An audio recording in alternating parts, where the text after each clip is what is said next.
Hello everyone, welcome to exam Teji. जितने भी student जो एमए सोशियोलॉजी का प्रिपरेशन कर रहे हैं तो उनके तरफ से एक बहुत ही जेन्युइन क्वेश्चन आता है कि सर अगर सिलेबस में देखते हैं तो किसी भी सोशियोलॉजिस्ट का नाम नहीं दिया गया है, लेकिन एग्जाम में जो है बहुत सारे भर-भर के क्वेश्चन जो हैं सोशियोलॉजिस्ट से रिलेटेड पूछे जाते हैं।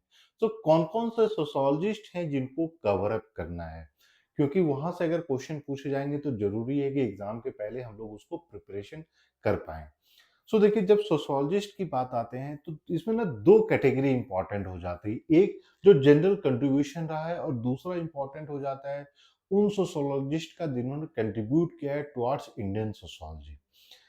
आज के इस वीडियो में हम लोग जो है जनरल आप ये बोल सकते हैं जो सोशियोलॉजिस्ट हैं, नॉट जो क्लासिकल सोशियोलॉजिस्ट हैं, लेकिन जो जनरल सोशियोलॉजिस्ट हैं और जिन्होंने बहुत ज़्यादा कंट्रीब्यूट किया in the development of sociology और जिससे बार-बार आपके सीयूईटी एग्ज़ाम में क्वेश्चन पूछे जा रहे हैं। यहाँ पे हम लोगों ने एक लिस्ट बनाई है और आपको भी ये सारे सोशियोलॉजिस्ट को कवर अप करना पड़ेगा। यहाँ पे आप जैसे फॉर एग्जांपल एंथोनी गिडेंस, तो ये एक इम्पोर्टेंट सोशियोलॉजिस्ट है, उनके द्वारा जो क्या-क्या थ्योरी दी गई है।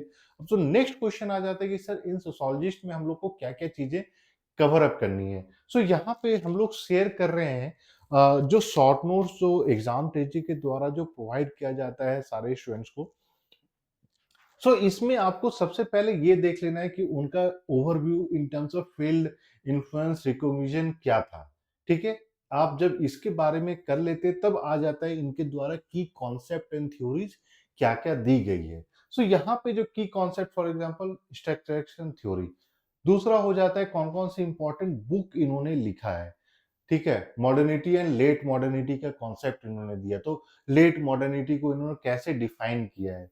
जैसे इन्होंने यहाँ पे आप देख पाइएगा definition, Giddens distinguishes between classical modernity and late modernity focusing on the changes in society due to globalization and technological advancement. Exam में ना यही पूछ लिया जाएगा कि कौन से सोशियोलॉजिस्ट जो है between classical modernity and late modernity के बारे में डिस्टिंक्शन किए हैं, या फिर जो डिस्टिंक्शन है is based on, for example जैसे यहाँ पे ग्लोबलाइजेशन दिया गया है, टेक्नोलॉजिकल एडवांसमेंट दिया गया है, तो इस चीज को आपको समझना बहुत ही जरूरी हो जाता है।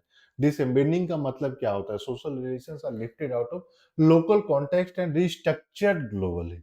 कौन कौन सा बुक है इससे related? The consensus of modernity, modernity and self identity. तो एक तो आपको इस टाइप के नोट्स जब आप बनाते हैं, एक कौन कौन सा इंपॉर्टेंट सोशोलॉजिस्ट है वो चीज कवर अप हो जाता है। दूसरा आपका कवर अप हो जाता है वहां पे इंपॉर्टेंट बुक्स जो उन्होंने लिखा है, इंपॉर्टेंट थ्योरीज, आइडियाज, कॉन्सेप्ट, क्योंकि आप अगर सीयूटी के पास पेपर निकाल के देखिएगा तो बहुत सारे क्वेश्चन पूछे गए हैं कॉन्सेप्ट पे, आइडियाज पे, बुक्स पे। मैच द फॉलोइंग आया है बुक्स पे, लॉजिकल ऑर्डर टाइप के क्वेश्चन पूछे जाते हैं। इस चीज को समझना बहुत ही जरूरी हो जाता है। ग्लोबलाइजेशन के बारे में इनका क्या पर्सपेक्टिव है? For example runaway world, how globalization is reshaping our lives, और ये 1999 में जैसे पब्लिश हुआ। रिफ्लेक्टिव मॉडर्निटी क्या है? इन्होंने बुक लिखा है modernity and self identity 1991।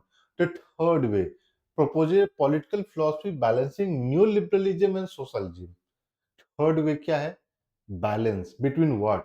Philosophy balancing new liberalism and socialism. Advocate for social investment rather than welfare development. Emphasizes the role of government in managing globalization. The third way, the renewal of social democracy 1998। तो इस तरीके के notes आपको जो है preparation करनी पड़ेगी, तभी जो है आप ये सोच सकते हैं कि जो भी आप एग्जाम के पर्सपेक्टिव से, क्योंकि अगर आप सिलेबस देखिएगा तो सिलेबस में जो थ्योरी दी गई है, सिलेबस में एसच जो भी कॉन्सेप्ट दिया गया है जिसको आप कवर अप करते हैं, सवाल ये हो जाता है फॉर एग्जांपल ग्लोबलाइजेशन, तो ग्लोबलाइजेशन में एग्जैक्टली हमें पढ़ना क्या है? तो इसके लिए पहला काम आपको सीयूईटी के पास पेपर्स देखिए और उसके बेसिस पे इस टाइप के शॉर्ट नोट्स आपको डेवलप करने पड़ेंगे। और जब तक आप इस टाइप के शॉर्ट नोट्स नहीं डेवलप करते हैं, आपका जो है शायद कवर अप नहीं हो पाएगा। और यहाँ पे हम लोगों ने फॉर एग्जांपल जितने भी इम्पोर्टेंट हैं सभी को हम लोगों ने कवर अप कर दिया है। अब जैसे एडवर्ड सेड, इन्होंने ओरिएंटलिज्म की बात जो की है, तो यहाँ से भी आपके क्वेश्चन पूछे गए हैं अगर आप सीयूटी के पास पेपर देखिएगा। लेकिन एडवर्ड सेड का कहीं जिक्र है ही नहीं सिलेबस में। इसीलिए जो स्टूडेंट के क्वेश्चन आ रहे थे कि बहुत ही ज़्यादा एग्ज़ाम के पहले वो एक फ़ियर टाइप का हो जाता है कि पता ही नहीं है कि पढ़ना क्या है, नहीं पढ़ना है। तो इस चीज़ के लिए हम लोगों ने यहाँ पे सारा कुछ जो है और सोचा कि एक बार आपके साथ शेयर भी कर दें, सो दैट आप जो है इसको समझ पाएँ कि हमें जब नोट्स बनाना है, फॉर एग्ज़ाम्पल बाइनरी ऑपोज़िशन, तो बाइनरी ऑपोज़िशन क्या है? बाइनरी ऑपोज़िशन का कॉन्सेप्ट किसने दिया? ऑर्निथिलिज्म एज़ अ डिस्कोर्स, जो पोस्ट कॉलोनियल स्टडीज़ है, उसको इन्होंने पोस्ट कॉलोनियल आइडेंटिटी उसको पे इन्होंने बहुत ज़्यादा काम किया। पावर एंड नॉलेज, फौकॉल्ट से that knowledge production about the orient was tied to the colonial power.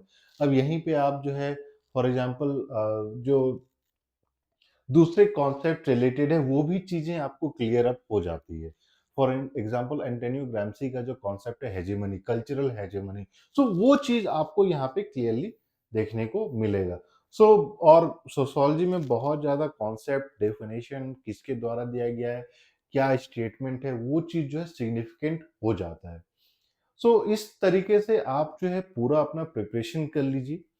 अगर आपके पास नहीं है, तो ये चीज़ जो है जितने भी ऐसे स्टूडेंट हैं जो एग्ज़ाम ट्रेजरी के क्वेश्चन बैंक टेस्ट सीरीज़ लेते हैं, तो उसके लिए हम लोग प्रोवाइड करते हैं, तो इसके लिए आप जो है 8448878849 आप इस पे कॉल या मैसेज कर सकते हैं या फिर डायरेक्टली आप ऐप पे जाके जो कंप्लीट प्रैक्टिस सेट है, वो परचेज़ कर सकते हैं और ऐप पे जो है आपको question bank, topic wise question bank मिल जाता है, प्लस मॉक है, प्लस टेस्ट सीरीज है, प्लस पास्ट पेपर्स है, प्लस यूजीसी नेट के पेपर्स हैं।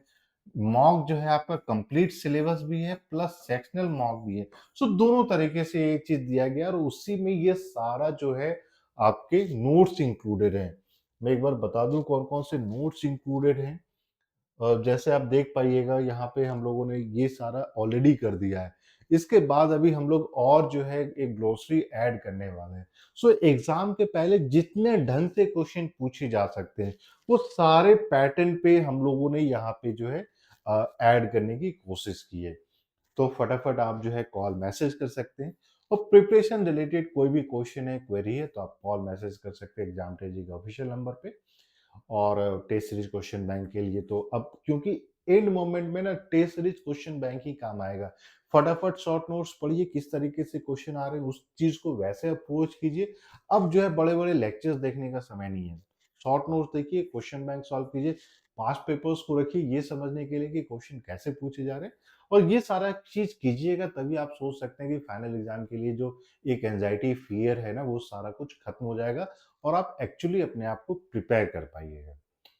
वीडियो पसंद आया तो प्लीज वीडियो को लाइक कर दें, न्यू है चैनल पे तो चैनल को भी सब्सक्राइब कर दें, नोटिफिकेशन बेल भी दबा दें सो दैट जितने भी इंपॉर्टेंट अपडेट्स होते हैं वो सारा आपको मिलता रहे। So thank you and we wish you all the very best.